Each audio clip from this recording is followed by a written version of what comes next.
where in keeping with international maritime tradition, the ship's coin will be placed upon a solid block of oak.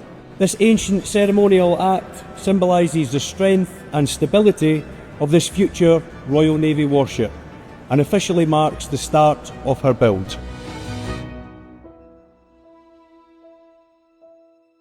This is the first time that Babcock has had 3 major warships in build. I truly believe that not only are we building the next generation of warships, we're building the next generation of shipbuilders.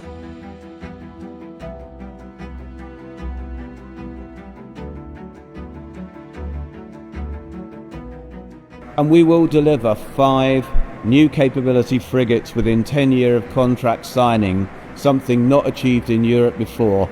Winning contracts like this, delivering Type 31, is only possible because of the workforce we have, a workforce who is becoming increasingly internationally recognised, but also a workforce who's thrown themselves into the new technologies, new ways of working that are shaping shipbuilding not just here, but through our partner companies around the world.